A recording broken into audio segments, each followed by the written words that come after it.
जीवनातील सर्वच क्षेत्रांमध्ये जसं की व्यक्तिगत, आर्थिक, सामाजिक आणि व्यावसायिक या क्षेत्रामध्ये आपली फसवणूक ही होतच असते. तेव्हा या फसवणुकीपासून आपल्याला जर वाचायचे असेल तर काही गोष्टी लक्षात ठेवणं गरजेचं आहे. तर पहिलं महत्त्वाचं म्हणजे स्वतःला समजून घ्या आणि प्रत्येक गोष्टीमध्ये सावधानता बाळगा. दुसरी महत्त्वाची गोष्ट म्हणजे स्वतःची किंमत ओळखा. कमी आत्मसन्मानामुळे लोक तुम्हाला सहज फसवतात आणि स्वतःवर विश्वास ठेवा. दुसरं महत्त्वाचं म्हणजे जास्त भोळे राहू नका. प्रत्येकावर आंधळा विश्वास ठेवणं टाळा. प्रश्न विचारण्याची सवय लावा. कोणत्याही गोष्टीवर सरळ हो म्हणू नका. त्याचप्रमाणे निर्णय घ्यायलाही घाई करू नका. जसं म्हणतात की फसवणूक करणारे लोक नेहमी घाई करतात.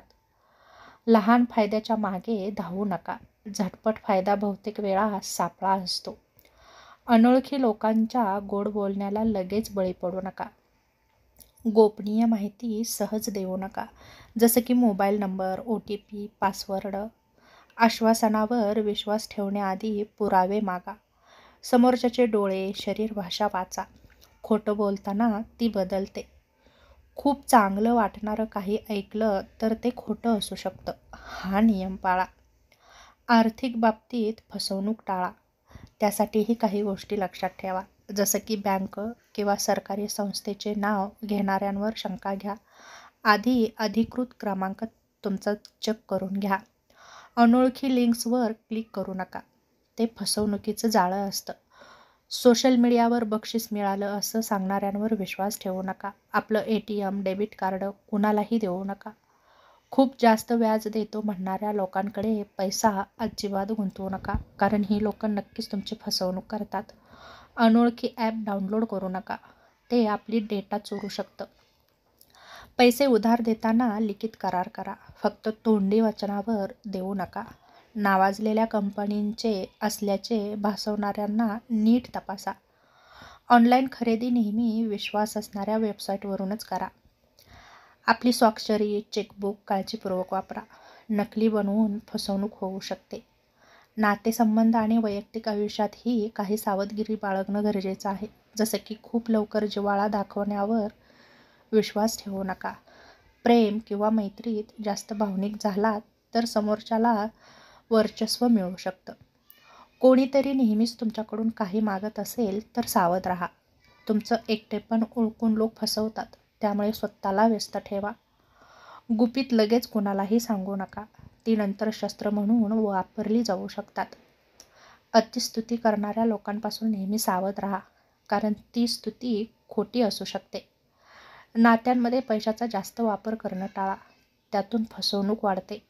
एखादा वारंवार तुमचं मत बदलायला लावतोय तेव्हाही काळजी घ्या. प्रत्येक नात्यात थोडं अंतर ठेवा. त्याच्यावर जास्त अवलंबून राहू नका.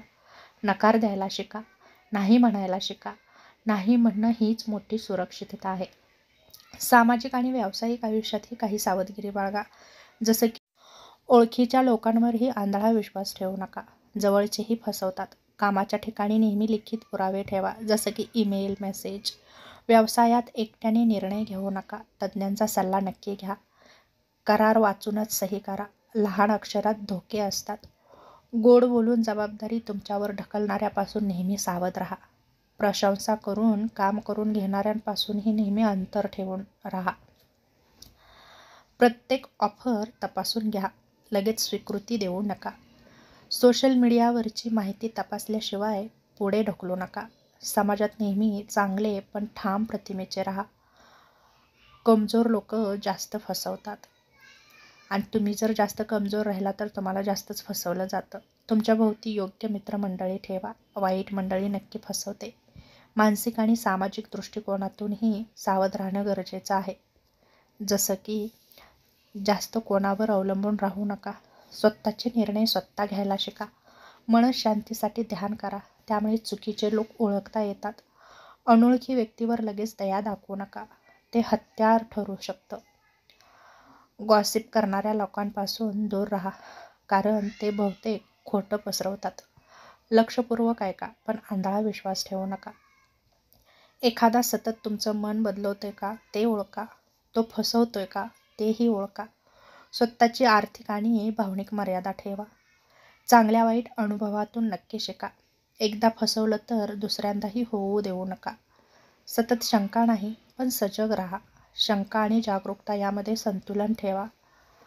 या 50 टिप्स जर तुम्ही तुमच्या दैनंदिन जीवनात, व्यवहारामध्ये, नात्यांमध्ये आणि पैशांच्या बाबतीत जर तुम्ही वापरल्या, तर तुम्ही नक्कीच लोकांच्या फसवणुकीपासून स्वतःचं संरक्षण नक्कीच करू शकाल. तेव्हा या टिप्स नक्कीच फॉलो करायला विसरू नका आणि स्वतःला फसवणुकीपासून नक्कीच वाचवा.